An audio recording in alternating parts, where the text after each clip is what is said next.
My bariatric supplements were definitely different the first year. I'm 6.5 years out, so I don't necessarily have to take liquid anymore. I have an unfilled Lapband as of 2016, but I do have problems swallowing large pills, and I still do get stuck.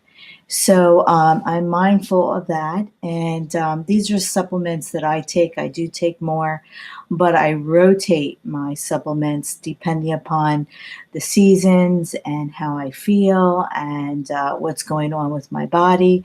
I listen to my body. I'm mindful of what my body's trying to tell me. So I have a problem with a elevated homocysteine level in the past. I've been deficient in vitamin D throughout my journey. I've had a deficient in B vitamins. I had an elevation of B vitamins.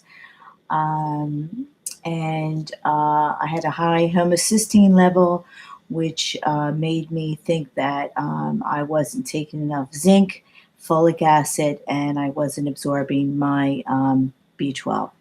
So when I was vegan, of course, for that 12 months, I did have a higher B12. There's two different types of B12 that you can take. There's a B12 with a C and a B12 with an M. So you might want to check those out for yourself and which type you should be taking. Now, you supplement, you might want to check with your doctor if you are a bariatric patient.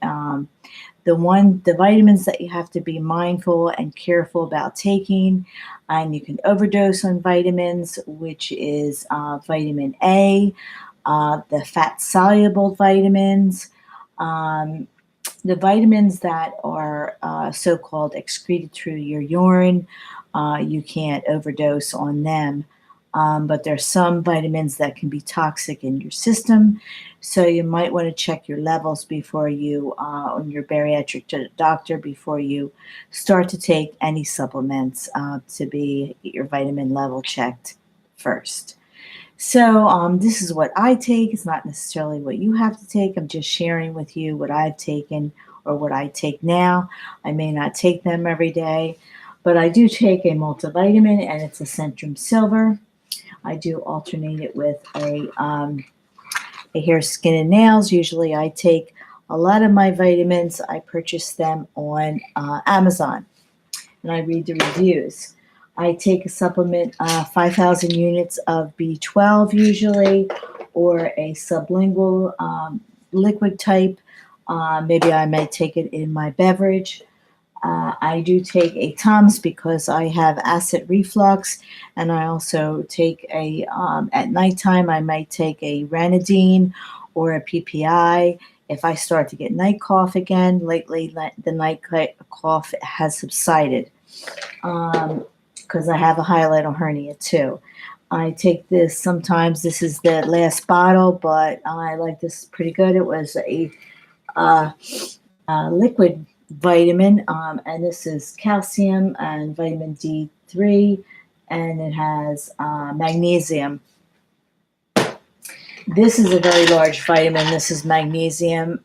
You can overdose on magnesium, so you want to make sure you read up on that before you start to take it.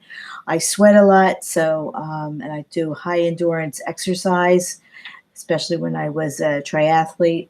But magnesium, if you have an irregular heartbeat, you might want to check with your doctor. You might be deficient in magnesium. I take a supplement of omega-3, 6, and 9. They are fish oils.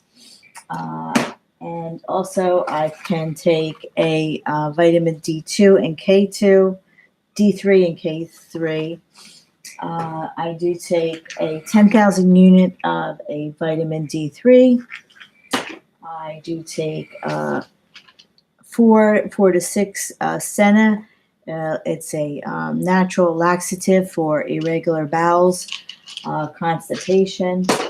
I do take a supplement of a zinc, a liquid zinc, and I do take every other day, some mild aspirin, 325 milligrams. If you have a bleeding ulcer or if you have stomach bleeding or anemia, you don't want to take aspirin. Always check with your physician before you start taking any aspirin because it is